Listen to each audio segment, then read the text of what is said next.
Kesehatan adalah modal paling utama dalam hidup ini.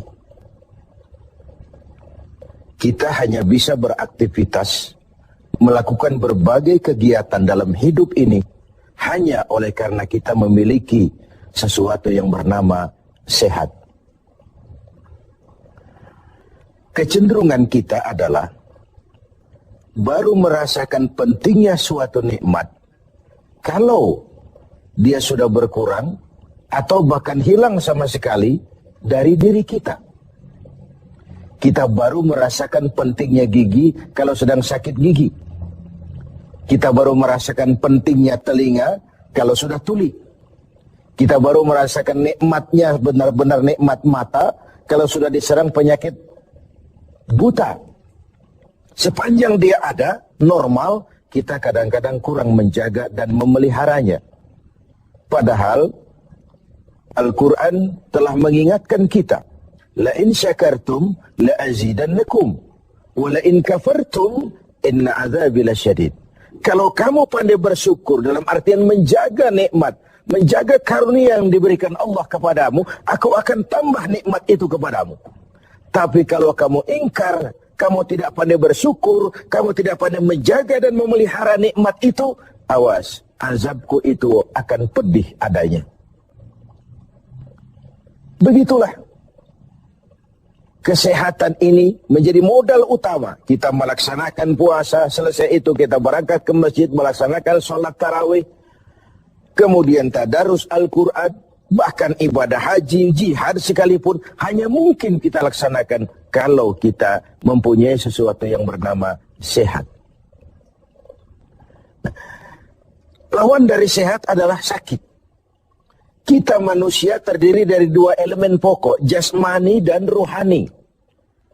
Kadang kita kehilangan keseimbangan. Berpayah-payah kita mengurus rohani. Berpayah-payah kita mengurus jasmani maksud saya. Satu hari 3 kali kita mandikan jasmani kita. Kita berikan pakaian yang bagus-bagus. Parfum yang wangi-wangi. Pakaian yang aksesoris yang mahal-mahal. Untuk keindahan jasmani. Pernahkah kita berpikir seperti itu untuk menambah keindahan rohani kita? Kita hiasi dengan sifat-sifat yang baik, dengan sabar, dengan ikhlas, dengan tawadhu, dengan tasamuh, lapang dada, dan sebagainya. Begitu juga kalau kita bicara penyakit. Kita sibuk kalau diserang penyakit jasmani. Tetapi sesibuk itukah kalau rohani kita yang diserang penyakit? Al-Imamul Ghazali membagi penyakit itu dalam 2 macam. Pertama penyakit zahir, dan yang kedua penyakit batin, penyakit rohani. Apa perbedaan dari kedua penyakit ini? Yang pertama, penyakit zahir banyak dokternya. Apalagi di zaman spesialisasi sekarang ini, tinggal cari saja dokter ahlinya. Penyakit jantung ada dokternya, liver ada dokternya, paru-paru ada dokternya, ginjal ada dokternya, kulit ada dokternya. Penyakit zahir banyak sekali dokternya. Tapi penyakit batin, dokternya hanya agama dan kemauan yang kuat dari orang yang punya penyakit itu untuk mengobati diri. Sulit cari dokter yang bisa mengobati penyakit sombong, cari dokter yang bisa mengobati penyakit kikir, cari dokter yang bisa mengobati penyakit angkuh, sombong, bakhil. Agama dan kemauan yang kuat dari orang yang dihinggapi penyakit itu untuk memperbaiki diri. Melalui riyadhah, latihan dan latihan. Yang kedua kata Al-Ghazali, perbedaannya, ini aneh. Penyakit zahir yang mempunyai penyakit lebih tahu dari orang lain. Sedangkan penyakit batin sering orang lain lebih tahu dari yang punya. Ini aneh. Kita punya penyakit jantung. Kita tahu itu penyakit kita dan itu penyakit zahir. Teman kita nggak tahu. Datang-datang main kagetin aja. Woi, kelepek kita. Kita yang punya penyakit tahu. Orang lain nggak tahu. Tapi kalau penyakit batin ini aneh. Orang lain sering lebih tahu dari yang punya. Kalau kita sombong, kita sering tidak merasa. Kita anggap sikap kita wajar saja. Kalau kita diserang penyakit pelit, kita tidak merasa, kita anggap wajar saja. Kalau kita diserang penyakit hasud, kita anggap wajar saja. Orang lain yang tahu. Karena itu sahabat Umar bin Khattab radhiyallahu an kerap kali kalau berkumpul dengan sahabat sering kali bertanya, kau lihat saya sombong apa tidak? Kau lihat saya pelit apa tidak? Kau lihat pada tingkah laku saya ada tanda-tanda kekafiran atau tidak? Kalau orang lain memberitahu itu kepada beliau, bukan main senangnya hati beliau. Tidak jarang yang memberitahu itu diberikan hadiah oleh beliau. Ini bedanya kita dengan Sayyidina Umar. Kita diberitahu orang marah, bukan main. Kenapa gue lo urusin? Diri lo aja beresin. Jangankan kita mau bertanya, melakukan introspeksi tentang kekurangan-kekurangan kita. Diberitahu orang pun kadang-kadang kita salah terima. Inilah penyakit batin itu. Dan yang ketiga, ini yang paling dahsyat. Sehebat-hebatnya penyakit zahir, penyakit jasmani, dia hanya merusak dunia. Paling-paling mati gitu saja. Tapi penyakit batin, penyakit rohani, kalau diserang, merusak dunia, menghancurkan akhirat. Kita diserang kanker, mati, resiko dunia saja. Kena ginjal, mati. Paru-paru, mati. Darah tinggi, mati. Tapi tidak berakibat akhirat. Maksudnya, tidak ada nanti penduduk neraka ditanya, kenapa kamu masuk neraka? Kanker, Pak? Tidak ada. Kenapa kamu masuk neraka? Tumor, Pak? Juga tidak. Yang menyebabkan masuk neraka itu penyakit rohani. Jadi, kata Al-Ghazali, penyakit rohani itu kalau diserangnya kita, rusaklah dunia, hancurlah akhirat. Kita diserang penyakit sombong. Di dunia dikucilkan dari pergaulan, di akhirat jelas juga tempatnya. Kita diserang penyakit kikir bin pelit. Di dunia siapa yang mau bergaul dengan orang pelit? Walaupun kita sendiri kadang-kadang pelit. Tapi di akhirat juga tempatnya jelas.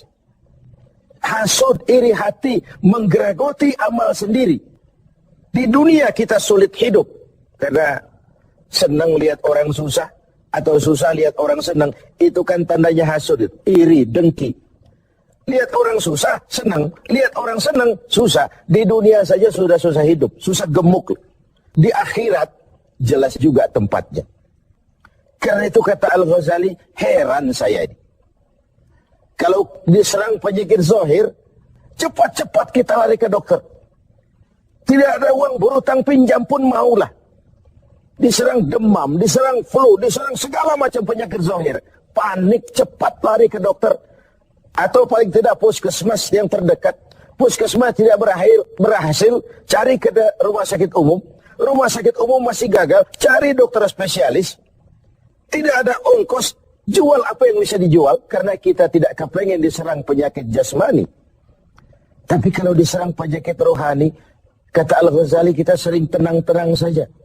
Padahal diserang penyakit rohani itu celaka dunia, hancur akhirat kita.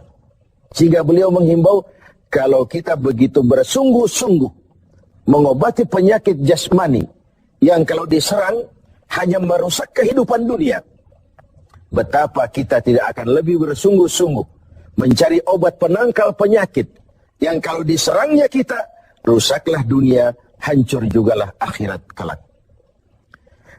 Dengan puasa Ramadan, pada satu sisi kesehatan jasmani terjaga karena memberikan kesempatan istirahat kepada organ tubuh yang sudah bekerja seperti mesin 24 jam. Sementara jasmani diberikan kesempatan istirahat dengan makan dan minum yang teratur, rohani dihiasi. Dengan puasa timbul sabarnya, dengan puasa timbul jujurnya, dengan puasa timbul ikhlasnya, dengan puasa timbul sikap rendah hatinya. Dihiasi dengan perhiasan-perhiasan yang menyehatkan rohani kita. Inilah mana ucapan Nabi, sumu tasihu. Berpuasalah kau, niscaya kau akan sehat. Bukan sekedar sehat jasmani, tapi juga sehat rohani. Karena itu kita sering berbangga dengan perhiasan jasmani, dengan berbagai merek yang kita pamerkan kepada teman-teman kita. kita pakai jam tangan Rolex, kita pakai baju Versace, Gianni Versace, kita pakai tas Louis Vuitton, berpayah-payah kita menghiasi jasmani kita. Sementara rohani kita merana, rohani kita sakit, rohani kita kering kerontang. Kita nyaris tidak pernah memberikan perhatian. Inilah Ramadan. Nuansa di mana kita menumbuhkan keseimbangan antara pertumbuhan jasmani kita dengan kesehatan rohani kita.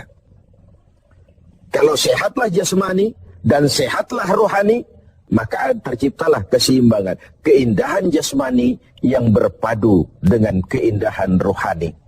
Itulah bentuk yang kita dambakan dalam menjalani kehidupan ini.